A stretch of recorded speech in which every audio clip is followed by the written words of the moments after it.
When it comes to constructing tunnels, you will be forgiven for thinking that once the tunnel boring machine has broken through, that most of the hard work has been done. And whilst it's true to say that the TBMs do more than just excavate the tunnel, as they also install the tunnel lining at the same time, there's much more to a tunnel than perhaps first meets the eye. A lot of work needs to be carried out both in and outside the tunnel, with external structures having to be constructed to stop a phenomenon known as tunnel boom, which I'll explain in more detail shortly. Within the tunnels there are other physical structures which need to be constructed, and more tunnelling that needs to be carried out. All of the bored tunnels on the HS2 route are twin bore tunnels, meaning there is a bore for each track. This means cross passages must be excavated between the two tunnels, which can be used in the case of a train failure or emergency. In March, BBVJV announced that 3 of the cross passages within the 1.6 km long Itchington tunnel were complete, as were the walkways and inverts. Before the cross passages are excavated, a floor slab known as an invert first must be poured. The invert provides a level surface upon which the walkways are installed, and track will eventually be laid. The invert is poured to a depth which is just shy of the final level by about 200mm. This provides a firm base on which to pour the concrete walkways. Then, once the tunnel is handed over to the track and systems contractors, they will pour a final layer of concrete to bring the floor up to the tolerances required before the slab track is installed. After the invert is poured, workers can then pour the walkway on both sides of the tunnels. The walkway on the side nearest the cross passage will be level with the train doors, so passengers can detrain in the event of a train failure or incident. Another walkway on the opposite side of the tunnel will be used to provide access for maintenance crews and to install equipment and services, which includes so-called jet fans, which will be installed at either end of the tunnel bores. The walkways were constructed using a process known as slip forming, which is more commonly used to construct concrete motorway barriers. The piece of equipment used for the long Itchington tunnel was in fact a modified version of an off-the-shelf product with an L-shaped form into which concrete was poured.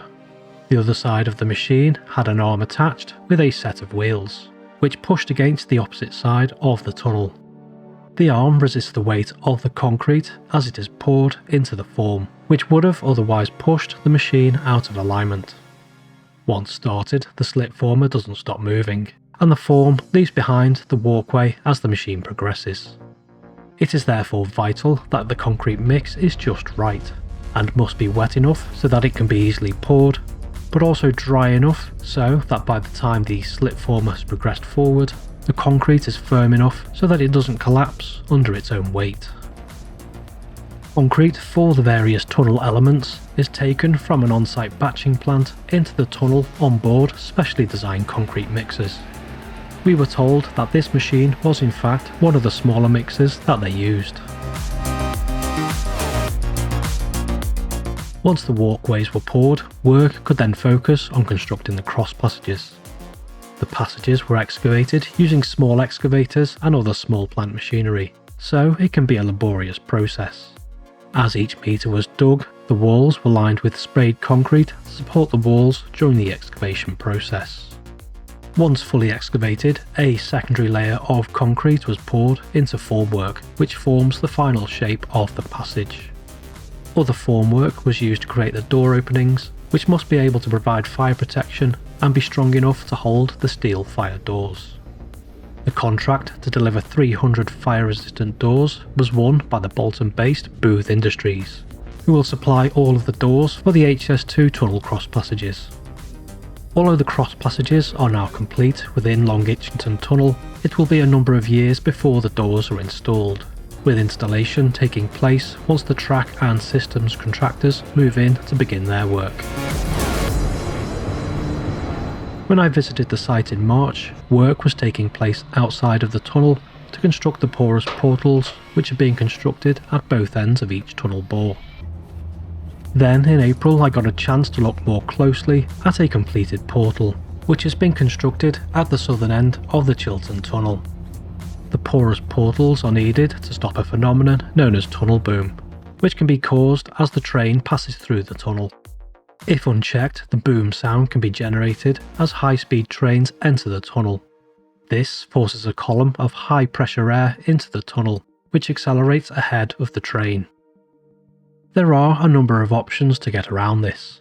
Either build trains with very long noses, like the 700 series Shinkansen units used in Japan, or by building tunnels with very large diameter bores.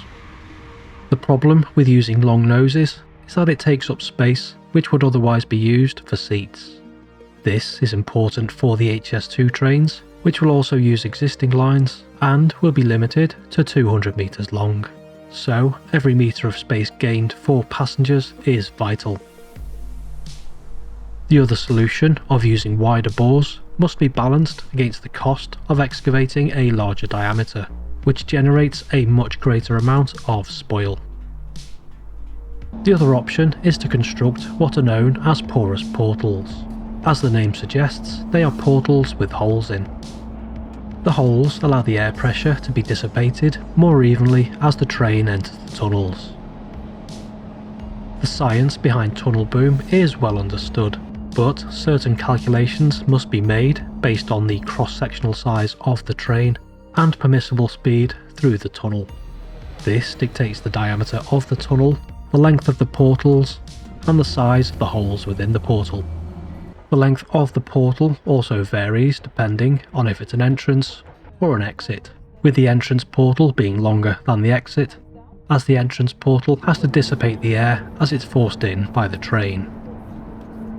Engineers used a scale model of the tunnel and the portal to refine the design. A projectile which stood in for the train was fired into the tunnel to experiment with different shapes and sizes of portal and holes. The porous portal for the Chiltern tunnel were poured in situ into movable formwork. Formwork for the walls was constructed using a fairly straightforward process, whereas the semicircular roof required a movable formwork system. This consisted of an inner form traveller and a semicircular outer mould into which concrete was poured. The tunnel portal actually has a slight funnel shape, which wasn't immediately obvious from inside the portal, but once outside it was possible to see how the portal gradually gets larger as it heads away from the tunnel.